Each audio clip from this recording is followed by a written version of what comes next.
તો અમદાવાદના સાણંદમાં ફૂડ પોઈઝનિંગની ઘટના ઘટી। જે રીતે સાણંદના અણિયારી ગામની આ ઘટના છે અને ખમણ ખાવાથી ફૂડ પોઈઝનિંગ થયું હોવાની હાલ તો માહિતી મળી રહી છે।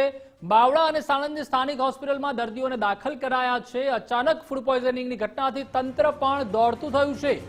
તો જે રીતે સાણંદની આ ઘટના છે અણિયારી ગામની, જ્યાં હાલ તો માહિતી મળી રહી છે કે ખમણ ખાવાથી આ 50 થી 60 જેટલા લોકોને ફૂડ પોઈઝનિંગ થયું છે। તમામને દાખલ પણ કરવામાં આવ્યા છે।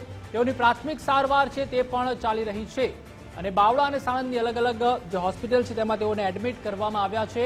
તો ફૂડ પોઈઝનિંગની ઘટના ઘટતા જ તંત્ર છે તે પણ સફાળું દોડતું થયું હતું અને તમામને જે સારવાર છે તે આપવામાં આવી રહી છે। વધુ માહિતી માટે સંવાદદાતા સંજય જોશી જોડાઈ ચૂક્યા છે। સંજય, સાણંદનું અણિયારી ગામ અને પ્રાથમિક માહિતી મળી રહી છે કે ખમણ ખાવાથી તેઓને ફૂડ પોઈઝનિંગ થયું છે। હાલ તેઓને કેવી સારવાર આપવામાં આવી રહી છે?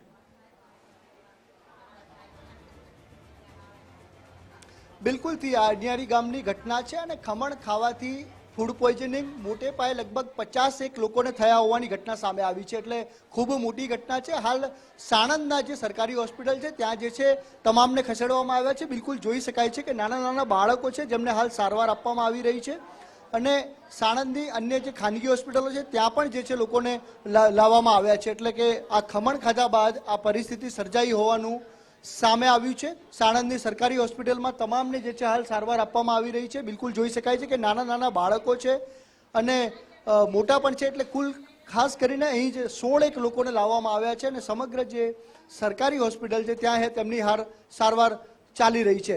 બેન, અણિયારી ગામથી આવ્યા છો, શું ઘટના થઈ હતી? શેના માટે લાવવામાં આવ્યા?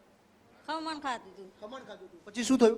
પછી મને ન ખબર, પછી અમને એટલે એવું ઝાડા ઉલટી થયા, પછી અહીંયા લઈને આવ્યા? હા। ઓકે, તો બિલકુલ જોઈ શકાય છે કે નાના બાળકો છે અને તેમને જે છે સારવાર આપવામાં આવી રહી છે અને હાલ જે સાણંદ તાલુકાનું આ જે ગામ છે ત્યાં મોટે પાયે ફૂડ પોઈઝનિંગની ઘટના બની અને જે સારવાર આપવામાં આવી રહી છે ત્યારે સાણંદ સરકારી હોસ્પિટલના મેડિકલ ઓફિસર પણ આપણી સાથે છે। સર, કેટલા લોકોને લાવવામાં આવ્યા છે, શું ટ્રીટમેન્ટ આપણે આપીને કેવી પરિસ્થિતિ હતી? અત્યારે આપણે 16 પેશન્ટ્સ જેવા છે, 16 પેશન્ટ્સ છે।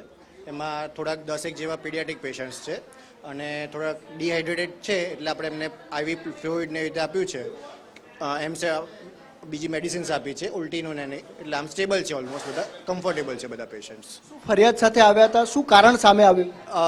ખાસ એ લોકોને ઉલટીની અને ડાયરિયાની વોમિટિંગની હતી, પણ ટ્રીટમેન્ટથી થઈ ગયું છે, અત્યારે બધા સ્ટેબલ જેવું છે અત્યારે। અને ખાસ કરીને બાળકો વધારે છે એટલે 10 જેવા બાળક છે, 15 પેશન્ટ છે એમાં 10 જેવા બાળકો છે। બિલકુલથી જે હાલ પરિસ્થિતિ સ્ટેબલ છે તેમને સારવાર આપવામાં આવી છે। આ તરફ પણ જોઈ શકાય છે કે બાળકો છે, તેમના વાલીઓ પણ અહીં આવ્યા છે અને બીજા પણ પેશન્ટ અહીં જોવા મળી રહ્યા છે અને હાલ જે છે તવની સારવાર ચાલી રહી છે। શું કેવું છે આપનું અહીંયા તમામને લઈને? આ તમામની તબિયત ખરાબ હતી ના, કંગ એક બહારનો ફેર્યો આવી અને ખમણના એવું કંગ વેચ્યું હતો, એમાંથી ખાવાથી 50-60 જણાના આ બીમારી થઈ હતી। 50 જણા 15-17 જણા બાવળા હોસ્પિટલમાં દાખલ છે, 15-17 જણા આવે છે, બીજા 15-17 પીએચસીની ટીમ ગામમાં સારવાર આપી છે અને બીજા 10 લોકોને લઈને આવે છે। એટલે ટોટલ 50-55માં 25 નાના બાળકો અને 25 મોટાનો સમાવેશ થાય છે। એટલે ખમણને કારણે જ આવું થયું છે એવું કે ખાધું એ નથી આ પ્રોબ્લેમ થયો, બાકી બીજાનો કોઈને ગામમાં પ્રોબ્લેમ નહીં થયો। લગભગ કેટલા લોકો? 50-60 જેવા હશે એ લોકો, બધી અલગ અલગ હોસ્પિટલોમાં?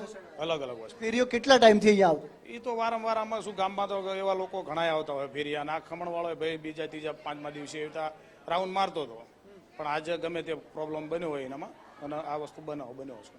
ક્યાં અત્યારે ફેરિયા વાળો કે અને આવ્યો છે કે બધા રાણાગઢનો કહેવાય છે, આમાં કોણ છે એ કંઈ ખબર નહીં, કારણ કે રોજે રોજ નવા નવા ફેરિયા તો ગામમાં વેચવા માટે આવતા જ હોય છે। તો જે રીતે ગ્રામવાસીઓ છે, પરિવારજનો છે અને સૌની સાથે વાત થઈ રહી છે, સૌને જે છે હાલ સારવાર આપવામાં આવી રહી છે, પરંતુ મહત્વની ઘટના એ છે કે જે ખમણ ખાધું અને ત્યારબાદ આ ફૂડ પોઈઝનિંગની ઘટના સામે આવી છે। મોટા ભાગના બાળકો છે કે જેમને મોટી અસર થઈ છે અને લગભગ 45 થી 50 લોકોને આની અસર થઈ હોવાની ઘટના સામે આવી છે। સાણંદની સરકારી હોસ્પિટલમાં છે, તમામને સારવાર આપવામાં આવી રહી છે। 10 થી વધુ બાળકો છે, જો કે મેડિકલ ઓફિસર સાથે વાત થઈ તે પ્રમાણે તેમને જે પ્રાથમિક ટ્રીટમેન્ટ આપવામાં આવી છે ને હાલ સૌ કોઈ સ્ટેબલ છે। પોલીસ પણ અહીં પહોંચી છે અને તેને પણ કાયદેસરની કાર્યવાહી હાથ ધરી છે। પ્રતિભાવ જે આભાર સંજય સમગ્ર માહિતી સાથે જોડાવા બદલ।